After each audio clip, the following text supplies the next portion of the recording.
have 1 minute and 23 seconds. If change is inevitable, predictable, beneficial, doesn't logic demand that you be a part of it?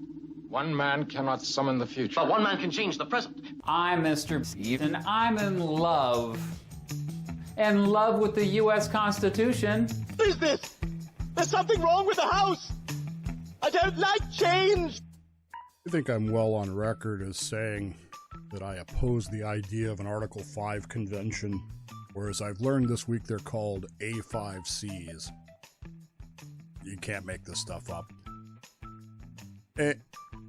I've been pretty consistent about the idea that an Article 5 convention is problematic. Most of the people who are advocating for that are forgetting that it works both ways. You know, you don't just get what you want. The whole concept of the Constitution was a giant compromise. What it's called the Great Compromise. It's this idea that you're just going to go into a convention, pass a bunch of amendments, get exactly what you want, is, well, it's pretty unlikely. Somewhere in the order of 1 to 10 to the 51st power, I would think, of that actually working. That said, it doesn't mean that there aren't things that couldn't be done, shouldn't be done, that maybe need to be done. And Atlantic Magazine, which is not one of my favorite magazines, but they put together a team over the last year, and asked them to consider, if we were to have a convention, what are the kinds of things that you would do? And they did it in a unique way. Instead of putting everybody in the same room, because they knew that wouldn't work, they put them in groups of like-minded political thought and said, okay, come up with what you would do, and then we'll take these 3 positions. There's a conservative one, a progressive one, and a libertarian one, and we'll take those 3 and look for areas of agreement, and then see what kind of things would happen. It's a fascinating experiment. It really was. And I don't want to tell you the results because it would ruin what I'm about to do, which is I'm going to tell you what I would do. I'm not really sure which group I would fit into. Obviously, I would not be in the progressive group. And while I lean libertarian, I actually fall more into the conservative side of things because there's some problems with libertarian philosophy that I like. The whole thing, I don't like the problems, but there are some problems with my faith that don't match into that. So I would probably go more with the libertarian group than the purely conservative group, but I might be somewhere in the middle. And it's doubtful that I would agree entirely with either particular group. So what I did was I sat down and I said, okay, if I went through Article 1, Article 2, Article 3, what things would I change in the Constitution? This is just me, Dave. What things would I recommend that we change? When you start with Article 1, of course, because it's the biggest article, I had a few things here. Surprisingly, not as many as you might think, though, under Article 1. The first thing I would do is I would have a fully defined, in the Constitution, the amendment that we propose, a fully defined non-delegation doctrine. This is intended to make it clear that Congress has authority over these items as outlined in Article 1, and they cannot or should not or shall not delegate them to someone else. How we ended up with a executive branch that's out of control. Secondly, with one exception, and I'll get to the singular exception later, no supermajority votes, no cloture rule, no, I would do away with the 2/3 majority vote. Just make it 50% plus 1 and go on your way.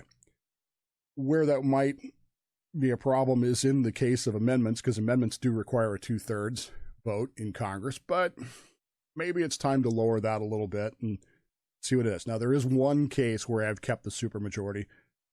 We'll talk about that a little bit later. The last thing I would change with Congress is I wouldn't change the idea that they don't get paid or that they do get paid, but salary and benefits would be limited to the time that they're in office. No retirements, no ongoing thing. They would have to provide their own insurance while they're in office. They have to, belong to an HMO or medical system. What, they have to pay for it. I'm not even necessarily saying we should cut their salaries per se, but no more retirements. Now I realize they have to be there for a certain amount of time before they're vested, blah, blah, blah. Fine, but no more after they're out of office. They don't get paid anymore by the government, period, by the people, by the taxpayers. And there's, again, no retirement benefits. Provide your own insurance. That's literally all I could come up with in Article 1 that I would personally change. Now, maybe there's some things we could debate. Maybe there's some things we could discuss. I know for a fact that at least one of you out there would like to see the definition of militia changed because you don't like the fact that the Constitution defines it. But again, this is what I would change. When you move to Article 2, which is, of course, the executive branch, well, here we have a few more things, don't we? The first thing is I'm questioning whether or not the president should have to be, quote-unquote, natural born. Now, I understand why this was put in place in 1787, but we're 200-plus years on. I would keep the other requirements, 35 years of age, 14 years a resident, so forth and so on. But necessarily natural born? I don't know. I'm up in the air on this one. The difficulty would be that you would have to be someone very, very popular to pull off a win if you weren't a natural born. Only somebody like an Arnold Schwarzenegger could have pulled it off. I don't know that he would have, but he could have possibly pulled that off. I don't know that anybody else could. I'm up in the air on it. Most of the libertarian idealisms are to change, along with the progressive idealisms, were to change citizenship requirements and immigration requirements anyway. So I'm not sure that in the future that's as a big a deal as it was. I'm amiable to changing it or not changing it. I want to keep the Electoral College. However, I do want to create federal election law standards. Now, whatever a state does for its state elections, have at it. But when it comes to the federal elections, and I'm almost to the point where the federal elections should be separate. The federal elections, second Tuesday in November, state elections at some other point. Now, I realize that's a logistical nightmare, but with everybody moving to vote by mail anyway, it can be done. But I want to see some standardization of federal election law standards. Whether that's you have to have an ID, whether that's, you have to be alive, whatever. Those standards need to be made clear and apply to all federal elections in every state. I want to clarify the succession amendments and systems. You might think that we've pretty much cleared that up. President, vice president, Speaker of the House, so forth and so on, and that it's statutorily aligned. But it's not as clear as people want it to be. The law is, as one person has described it, a waiting disaster. I mean, it's a mess. And I think that there's some better ways to do this. And I think that if it were outlined in an amendment, then everybody sees it on paper. Everybody knows what it is. I mean, ask somebody who's after the Secretary of State. They don't know. Most of them don't even know that the Secretary of State's in there. There's nothing in there there's nothing in there constitutionally about a vice presidential vacancy. We need to address those things and just make it clear. Impeachment would still require 2/3 of the vote of the Senate. I think that's reasonable. Impeachment, because of the nature of impeachment, that it can be both political and criminal, requires a significant portion of that vote. And I think that's one place where I would keep the supermajority vote. But at the same time, I would like to see a full definition outlined. Right now it says high crimes and misdemeanors. And the reality is, you don't know what that means. I don't know what that means. Nancy Pelosi doesn't know what that means. And so we have this, just this mess of who decides what's an impeachable offense. We need a full definition of what exactly a president or a judge or a vice president or whatever can be impeached for. And once we have that in place, then we stick to it. And if it's in the Constitution and it's more than just high crimes and misdemeanors, well, maybe we can then move on. That was all I had in Article 2. I mean, I didn't really... that's probably the one where I had the most other than the amendments, but that's pretty much it. Article 3, which is the judiciary, we need an amendment to actually constitutionally establish the court at 9 justices. I know we could do it by law, and in fact, we have done it by law, but laws can be changed. Well, so can amendments, but it requires a bit more. Let's just make it clear that it's 9, and let's stop all this nonsense about court packing. I would really like to see a definition, a better definition, and this actually might fall more under Article 1 than Article 3, but Article 3 is where it seems to come most in impactfulness. I want to see a full definition of what advise and consent means. That's what the Constitution says now. The Senate advises and consents on things like treaties and judicial appointments and cabinet appointments and the sorts of things like that. But it doesn't really say what that means. And so that's why we have this debate system now where literally the Senate can decide whether or not, the president's appointments are made. And I think if you were a Democrat right now, you'd probably be more in favor of this because you know that should the Republicans win in Georgia, this is going to be an issue. I'd just like to see an absolute definition of what advise and consent really involves. I'm not sure about term limits for justices. Now, oddly enough, two of the three of the experimental groups agreed on 18-year term limits for Article 3 judges or Supreme Court justices. I'm up in the air on this. I know that there have been times in the court's history where justices who should have stepped down did not, and consequently it became a problem. The easiest one to pick on is Ruth Bader Ginsburg, who should have resigned back during the Obama era but didn't. How much, how mentally aware, what were her faculties like? Now, in her case, I think they were pretty sharp, but physically, was she able to do the job? There have been other cases where justices were mentally gone.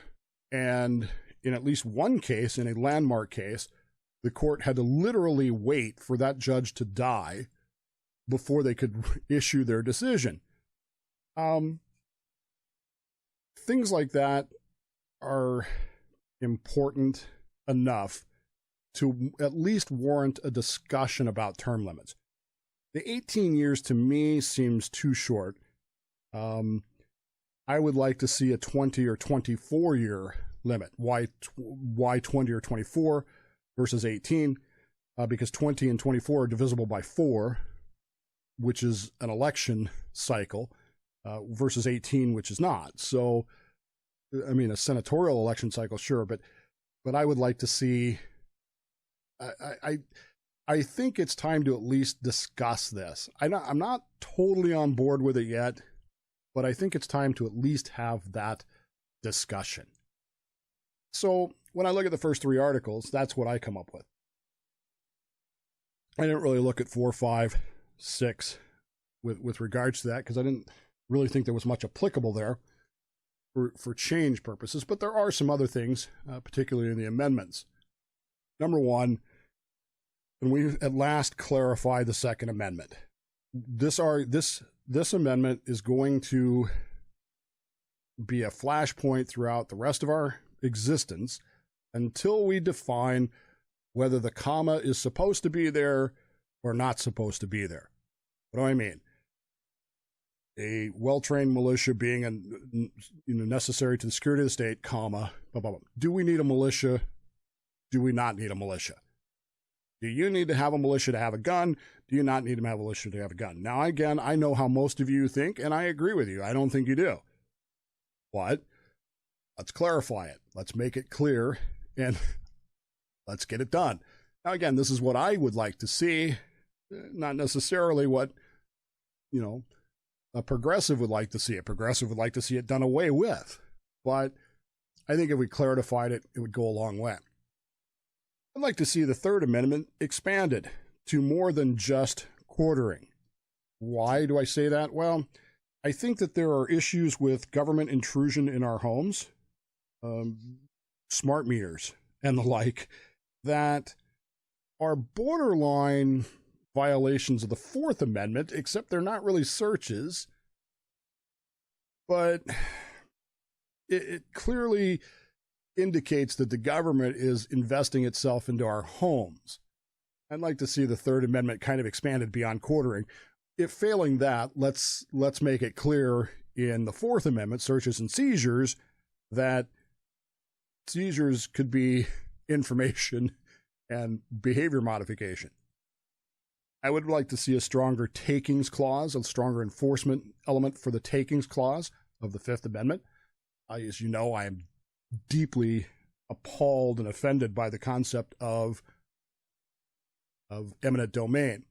It has been abused. It's not that it was initially a bad idea, and it's not that that's not a necessity sometimes for the governments, for the public to need things. But the abuse of this has become so rampant that it's almost embarrassing. It's clearly an anti-liberty movement when we can just condemn somebody's property because we think they should be. The government thinks they should be. Let's make that stronger. This is probably the most controversial one. I would eliminate the death penalty.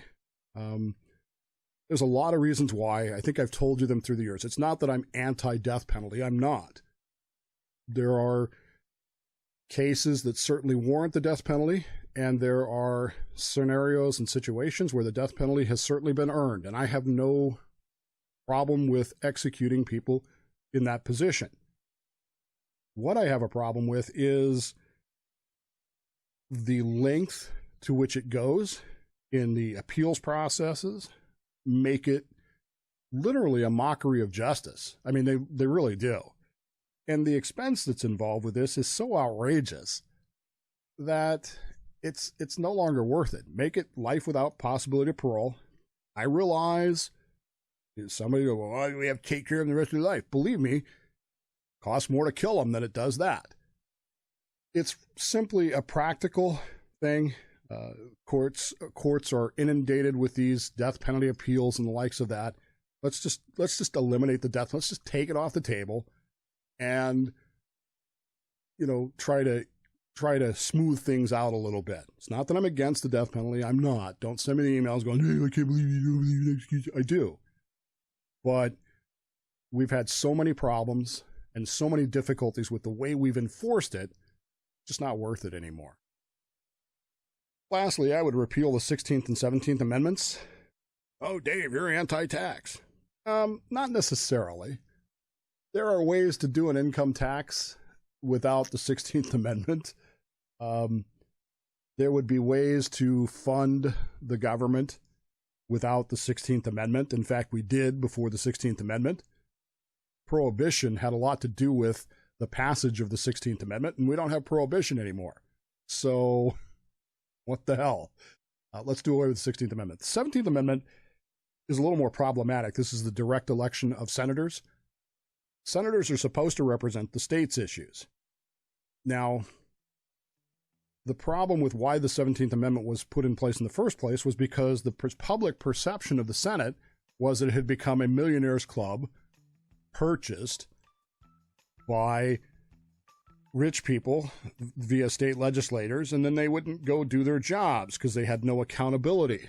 Well, again, I think there were better ways to handle that would have been more appropriate than simply turning over the election of senators to the public. I would get rid of that, and those are the two I would get rid of. There's some others, but really, who has time to do all that stuff? And those are the things I came up with. If you were to sit down, what would you change? What kind of things would you recommend changing? Now, again, these are just my ideas. Maybe you agree with them, maybe you don't. But remember, the idea of coming up with an amendment or a new constitution is you're going to have to compromise. You're not going to get everything you want, because there are people who disagree with you who still have to live under that Constitution.